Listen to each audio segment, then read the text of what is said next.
The galactic hall was filled with noise. Aliens from hundreds of worlds were laughing, whispering, and making jokes. At the center stood Earth's only representative, Ambassador Ryan Hale. He stood tall in his black uniform, but no one listened to him. A six-legged alien from the Brocker Empire shouted across the hall, "Let the humans speak. Maybe they'll teach us how to make fire." The hall exploded with laughter. Another alien, tall and blue from the Corin Union, added, "Or how to pry when things get hard. Isn't that what humans are good at?" More laughter followed. Ryan didn't move. His face showed no emotion. His hands stayed behind his back. He looked straight ahead, silent and still. He wasn't here to argue. They had been mocking Earth for years, calling humans weak, emotional, and slow to learn. At first, Earth tried to prove itself, sending aid, sharing tech, joining missions. But the jokes never stopped. Every time Earth showed kindness or helped, they were laughed at. The High Speaker of the Council, a golden-skinned alien named Vuren, finally called the room to order. "Ambassador Hale, Earth has 1 minute to speak. Use it wisely," Vuren said, smiling like he was doing a favor. Ryan took one step forward. The hall quieted just a little, out of curiosity more than respect. He spoke clearly. His voice was calm, strong, and cold. "Earth walks away." That was all he said. The hall went silent for a second. Then laughter exploded again. "What does that mean?" One alien asked. "Is it a human joke?" Another laughed. But then something strange happened. Every screen in the galactic hall turned black. Every Earth communication channel shut down. Every human trade link disconnected. Even the Earth flags disappeared from the council hall systems. Ryan turned around and walked toward the exit. A few security guards moved to stop him, but before they could touch him, he vanished, teleported by an unknown human device. Panic spread. What just happened? Is this a threat? The council tried to reconnect with Earth. No signal, no reply. One ambassador from the Delary species, old and wise, stood up slowly. "I warned you," she said. "Humans are not like others. They give chances, they give warnings, but when they walk away, they do not return the same." No one listened. They were too proud, too sure of their strength. The Galactic Council called an emergency meeting. They voted to block Earth from rejoining in the future. They said humans were cowards, that they couldn't handle pressure. But in the shadows, not everyone agreed. A young alien captain from a small moon named Kale was watching. He had studied Earth's history. He knew their wars. He knew their pain. He whispered to his friend, "Humans don't run. They prepare." That night, the last human colony ship left galactic space. It didn't send its location. It simply vanished. For years after that, Earth stayed silent. No messages, no contact, no war. Most of the galaxy forgot about them. Others remembered only to make jokes. But something else was happening. Quietly. Ships began to disappear near the edge of known space. Pirate fleets vanished without a trace. A trading convoy found a strange black satellite floating near their route. It scanned their ship, then disappeared before they could study it. One captain sent a final message before losing contact. "I saw something." "A ship?" "No, a shadow. It looked human, but different. Faster. Stronger. Watching us." The message ended. The Galactic Council laughed again. Just more ghost stories. But a few began to worry. Why had Earth left so suddenly? Why had they said nothing since? And what were those shadows in deep space? Back in the hidden corner of the galaxy, far from any known route, a massive space station floated silently. Inside it, Earth's top minds were working. Building, testing, preparing. Ambassador Ryan stood before a new generation of leaders. "They laughed at us," he said. "Now let them." He looked at a screen. It showed star maps, ship designs, energy weapons, and something labeled Project Silent Sky. "Let them laugh," Ryan said again. "We're not coming back to talk. We're coming back to change everything." And somewhere across the stars, the wind shifted. The galaxy didn't know it yet, but a storm was coming. Years passed, then decades. Still, no word from Earth. The galaxy kept moving forward. New species joined the council. Old empires fought small wars. Trade grew. Technology advanced. But Sol, the star system of Earth, was completely silent. No ships came in, no ships came out. The Council tried many times to contact Earth. Messages were sent, diplomatic ships were launched, but nothing worked. Anyone who entered saw space, never came back. Soon they stopped trying. Earth became a forgotten name, a ghost in the Council records. New leaders didn't care. They said, let them hide. We don't need humans. But some remembered. The Delari ambassador, old and blind now, often said, the quietest planets hold the loudest storms. Most didn't listen. Then the stories began. A small mining station near the edge of the Orion arm went dark. No sign of attack. No debris. Just gone. Weeks later, a pirate ship attacked a lonely colony on the edge of space. They sent out a message for help. But then silence. Total blackout. Months passed. Another ship, this time a trade vessel, disappeared. It had a crew of 500. It vanished near an uncharted system. The last thing heard was a whisper from the captain. Something is watching us. We're not alone. The council called these accidents, random attacks, unknown threats. But deep down, fear began to grow. On a far-off research planet, a group of scientists found a broken black drone. It wasn't like anything they'd seen. No markings, no engine trails, no sound. But it had human DNA inside it. And something worse, its memory core had one phrase written again and again. Still watching. Panic began to spread in secret meetings. A few council members demanded action. We must go to Earth, they said. We must find out what they're doing. But no one wanted to send their own fleets. Everyone remembered what had happened to the last ship that entered Sol. Instead, they hired mercenaries. 5 powerful ships, all armed with the best tech, piloted by the best hunters. They were paid to fly into Earth's system, record what they saw, and return. They never came back. Only one broken escape pod was later found, floating in empty space. Inside was the body of the lead captain, eyes open, face frozen in fear. Scratched into the wall of the pod were just 2 words. They changed. Now the council was scared. They searched for more signs, but Earth had left no trace. No radio signals, no trade routes, no travel logs, nothing. Until one day, a hidden listening post in deep space picked up a strange signal, just a few seconds long. It wasn't a message, it was a song. A human song. An old one from Earth's past. No words, just music. Sad, slow, haunting. The AI running the station translated the last sound at the end of the music. A heartbeat. One, single, human, heartbeat. Boom. Then silence again. The council was confused. Was it a warning? A goodbye? Or something else? At that moment, a young alien named Kale, who had always believed the old human stories, stood before his people. He pointed to the star map. There, he said, they are not hiding. They are watching, listening, waiting. His elders laughed. But he didn't care. He had seen things. Read old human files. Watch old war records. He knew humans didn't run. They retreated to rebuild. And now the galaxy was beginning to feel it. Unknown black ships were being seen near abandoned systems. Fast, silent, with red lights and no name. They never attacked. They only watched. And once they were seen, they disappeared into the darkness like ghosts.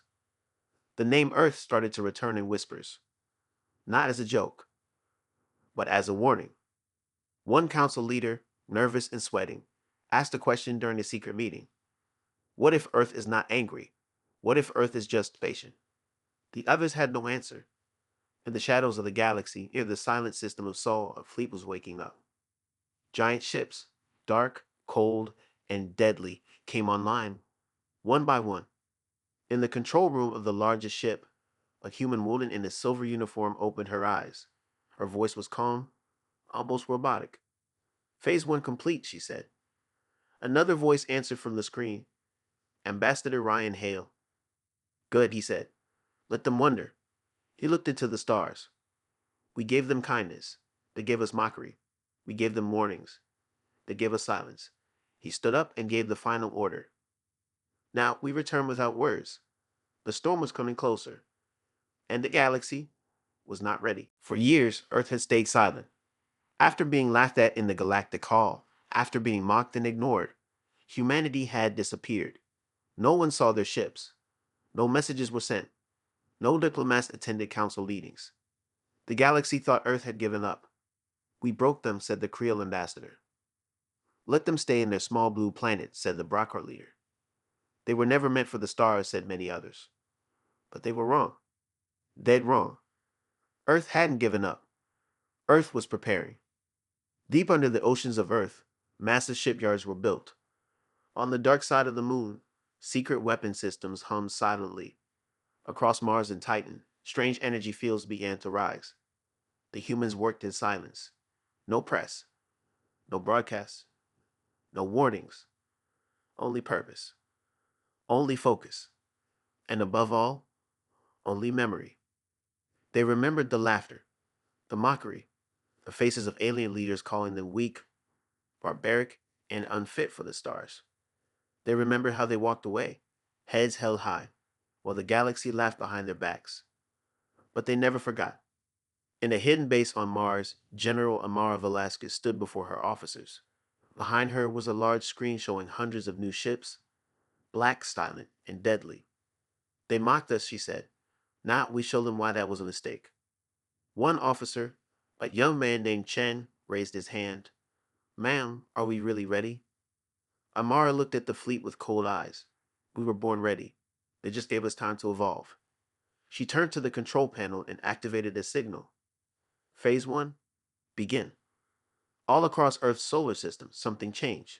Satellites that once looked normal unfolded into massive weapon arrays. Old stations, long believed to be abandoned, lit up with strange blue energy. A strange pulse moved across space, a wave of human technology never seen before. It was the beginning, not of war, but of reckoning. The first target was a Koran mining outpost near the asteroid belt. It was guarded by 4 warships. The Korans had taken the asteroid years ago, claiming it after Earth withdrew from diplomacy. But Earth had not forgotten.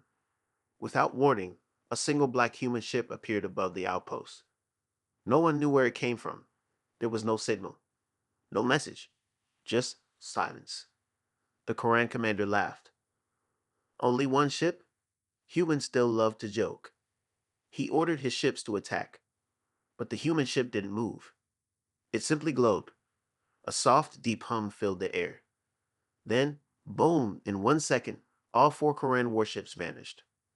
Not exploded. Vanished. No sound, no fire, no wreckage. Just on. The mining outpost tried to send a message, but it was too late. Another flash. Silence. The asteroid floated alone once more. But now, it belonged to Earth again. Panic spread across the galaxy. Humans are attacking. Impossible. They vanished. Where did they get this power? For the first time, the galaxy wasn't laughing. They were afraid. The council called an emergency meeting. Leaders of dozens of species filled the chamber. Their faces showed fear, shock, regret. What do they want? One asked. Why are they doing this? Another cried, but no one had answers. Because Earth hadn't said a word. They were attacking targets with precision. Only those who had mocked them. Only those who had stolen from them. Only those who had stood in the hall and laughed. One by one, they were being erased. And still, Earth stayed silent. In deep space far from any star, the new human flagship Eclipse One drifted like a shadow. On its bridge, Commander Velasquez stood beside her crew. She looked at a screen showing alien worlds, targets marked in red. Do we send a message? Asked Chen. She shook her head. Not yet. Let them guess. Let them feel what we felt, ignored, underestimated, alone. We'll speak when they beg to listen. And across the stars, they were starting to beg. The galaxy, once proud and arrogant, had awakened something ancient in humans. Not just power, not just technology, but a need for respect. And now, Earth was ready to take it. Not with words, but with action. The galaxy had reached its breaking point. Panic was everywhere. Planets that once ruled the stars were now afraid to even whisper Earth's name. The once powerful Koran Union had lost 4 bases. The Bruckar fleet was shattered. The Delari colonies were begging for peace. But still, Earth said nothing. They attacked without warning. They vanished without trace. They never missed. Now the Council had no choice. They had to fight back. A new army was created, the Unified Defense Force. Over 70 species came together. Ships, soldiers, weapons, tech. Everything was combined. The largest fleet in galactic history. The leaders called it the Wall. A wall to stop Earth. They placed this massive fleet outside Sol space. Over 500 ships, thousands of weapons, billions in resources. It was meant to block the humans once and for all. Admiral Vuron, a legendary warrior from the Creo species, stood at the center. He said with pride, "Let them come. We will remind them of their place." They waited, and Earth came, but not how they expected. No warnings, no formations, just one ship. One black, silent, smooth ship. No markings, no sound, no visible weapons. It floated before the wall of 500 ships. The council laughed again. "This is their attack." One captain said. "One ship?" Then the human ship moved. Slow at first, then faster, then faster. The unified fleet locked on it with all weapons. But before anyone could fire, boom, a blinding flash. No explosion, no sound, just darkness. When the light faded, the first 10 ships of the wall were gone. Not broken, erased. No parks, no debris, just empty space. The rest of the fleet fired everything they had. Lasers, missiles, plasma bombs. But nothing hit. The human ship moved like water, bending through attacks, sliding past blasts. Then it stopped again, and it sent a signal. Not words, not a warning, just a picture. An old Earth photo. A human child holding a flag with a smile. Then the photo turned black, and once again, 10 more ships vanished. Admiral Vuron screamed, "All ships attack. No mercy." They chased the ship. It lured them deeper into Sol space. Then they saw it. Not one ship, not 10, not even 50, but thousands. All hidden behind a black energy wall near Pluto. Ships the size of moons. Weapons glowing silently. Designs the galaxy had never seen before. The real human fleet. And they were just waiting. Suddenly, the small human ship stopped and sent one last message. This time it spoke. A female voice. Calm. Human. "We gave you chances. You laughed. We walked away. You mocked. Now you pay." In seconds, Earth's true fleet moved. Not with sound, not with fire, but with pure, unstoppable force. Beams of dark light tore through shields. Invisible drones disabled systems from the inside. Gravity weapons crushed whole ships without a trace. The unified fleet tried to fight. They were brave, but they were slow, outdated, unprepared. They never stood a chance. Within an hour, half the unified defense force was gone. Admiral Vuron's ship drifted in space, powerless, burning. He looked out at the dark human ships and whispered, "What have they become?" Then his screen showed one final image. The Earth. Blue, peaceful, silent. He closed his eyes. We should have listened. Back at the council, emergency alarms rang. They had lost contact with the entire fleet. No signals, no escape pods, no survivors. The council rooms were filled with silence, tears, fear. They finally understood. Earth had never been weak. Earth had only been patient. Now the leaders gathered in secret. "We must surrender," said one. "We must run," said another. But one old ambassador, the same one who had laughed at Earth years ago, stood up. "No, we don't run. We face them." "Why?" the others asked. He answered quietly, "Because if we don't, there may be no galaxy left tomorrow." Outside, the stars flickered. The humans had not come to destroy everything. Not yet. But they had made one thing clear. Respect was not a gift. It was earned or taken. And Earth had come to collect. It started with a whisper. A small outpost on the planet Varka 9 sent a strange report. Unknown signal detected. Origin. Sol system. Approaching fast. The outpost was run by the Koran Union. They had mocked humans the loudest in the past. Their officers laughed when they read the message. A ghost ship, maybe? One of them joked. They didn't laugh for long. 6 hours later, the outpost went dark. Every camera stopped. Every sensor failed. All communication cut. The last thing heard from Varka 9 was a voice screaming, "They're here!" Then in silence. The council called an emergency meeting. What happened? Who attacked? Who has weapons strong enough to do this without leaving a trace? Only one name was whispered in the dark corners of the room. Humans. Still, some denied it. No proof. One ambassador said, "This could be pirates, rebels, not Earth." But the attacks didn't stop. 3 days later, a massive space station near the star Tyrannus exploded without warning. Over 10,000 lives lost. No distress signal. No attackers on record. Just a dark cloud of dust where the station used to be. In that dust, floating in space, the investigators found something. A black metal plate. Simple. Cold. With just one word carved into it. Watched. Now panic began. The council demanded answers. Fleet commanders searched every system near Saul. But Saul was still silent. No movement. No messages. No ships going in or out. Except something strange appeared in the outer systems. A fleet of black ships. Silent. Deadly. Moving without being tracked. They didn't fire. They didn't speak. They just floated near old battle sites and vanished before anyone could reach them. These ships had no known engines. No heat signatures. No crew seen inside. But they had one clear shape. A design long ago seen on Earth's last colony ships. It was human. Suddenly, smaller planets began surrendering out of fear. Whole colonies sent messages. "We respect Earth. Please do not attack. We welcome you."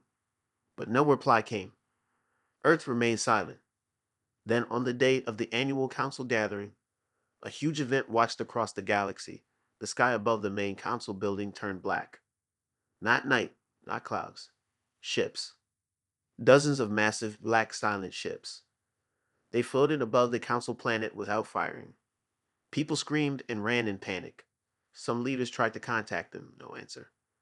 One of the ships opened. A small drone came down. It hovered above the council steps. Then it played a message. It was a simple recording.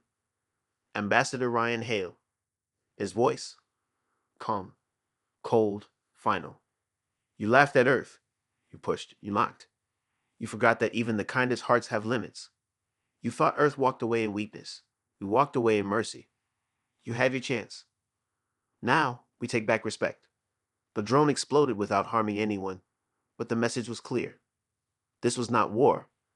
This was judgment. Back in deep space, the human fleet moved again. This time, they didn't just watch. They struck. One Koran military base. Gone. A Brekar war station. Disabled without a shot. Each time, Earth's ships entered, acted, and disappeared. Fast. Perfect. Clean. No losses. No reply possible. Their tech was far beyond anything the galaxy had ever seen. Shields that blocked light. Weapons that didn't make sound. Movement faster than thought. And still, not a single human voice was heard again. Only action. The galaxy began to tremble. Species that once ruled the stars now hid in fear. The council tried to make peace. They sent ships with gifts.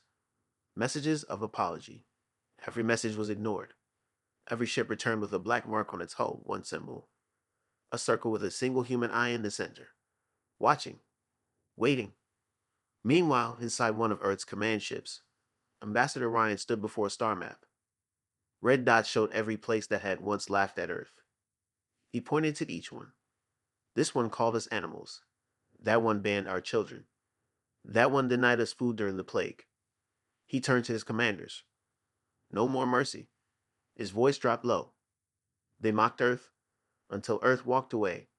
Now they will understand the cost of forgetting us. Outside his ship, the stars seemed to dim, because now Earth was not coming to talk. Earth was coming to finish what it started. The galaxy was broken. The unified fleet was no more. The council was in disarray. Hundreds of worlds, once powerful, were now humbled. No one could escape the truth. Earth was the force they had feared and failed to understand. In the silence that followed Earth's strike, the galaxy began to tremble. Leaders once proud and loud now whispered in fear. A new wave of anxiety swept through the council halls. But Earth did not come to destroy. It came to teach. Ryan Hale, the human ambassador, watched the stars from his flagship, his face unreadable. The fleet surrounding him, silent, patient, watching, was massive. They outclassed anything the galaxy had ever seen. His voice echoed through the command room. "We gave them chances," he said softly. "They mocked. They laughed. They thought we were gone. We gave them mercy, and they wasted it." His officers nodded in quiet agreement. The time for mercy had ended. Meanwhile, on the council homeworld, leaders gathered for an emergency meeting. There was no fighting back now. No more plans. The cost of mocking Earth was clear, and it was too high to ignore. One leader stood up. He had once called humans primitive. He had mocked their weak technology. He had laughed when Earth's ambassadors spoke of peace. Now his voice trembled. "We have no choice," he said. "We must face them. We must beg for forgiveness." Others in the room spoke in hushed tones, voices full of fear and regret. "How do we approach them?" one asked. "What do we offer them now?" Another replied. In the distance, the stars remained silent. On the edge of Sol, the council sent a small fleet of ships. They were the last remaining hope of peace. Inside, the ambassadors were silent. They knew this was their final chance. The human fleet watched them approach. No one spoke. No signals were sent. The ships moved slowly, cautiously, into the heart of the human fleet. They were trembling, not from the cold, but from the weight of their own arrogance. A message flashed across the screens. "We come to negotiate." There was a long pause. Then Ryan Hale's voice filled their ship systems. "You had your chance." The message was clear. The human fleet wasn't interested in talking anymore. They weren't interested in anything but justice. The human ships moved forward, their power growing. The galaxy watched, knowing that Earth was now not just a force. It was a lesson, a warning. One last signal was sent from the human fleet. "We gave you mercy. We gave you time. You wasted it. Now, you learn the price of mocking Earth." A bright flash of light erupted from the human flagship. It was not a weapon, but a signal and offer of one final chance. On the council planet, the leaders understood what it meant. Earth would allow them to live, but the galaxy would change forever. Ryan Hale spoke once more. "We could have destroyed everything. We could have wiped you out, every last one of you, but we gave you mercy, and you wasted it." The human ships began to withdraw, but the galaxy was not the same anymore. The council, broken and humbled, made a choice. They gathered every leader, every race, every species. They began to rebuild, not just their cities, but their way of life. They would no longer mock Earth. Instead, they would learn. And when they returned to their worlds, the stars above them didn't seem as bright. They didn't seem as safe. They understood now. The universe had changed. And Earth, the silent giant, watched from the shadows of Sol. Still patient, still waiting. Ryan Hale turned away from the stars. "This is not over," he said. "Not until we are certain that the galaxy understands." His officers nodded. They knew what he meant. Earth had done its part. It had shown the galaxy the cost of mockery. Now it was time to wait for the galaxy to change. And when Earth spoke again, the galaxy would listen.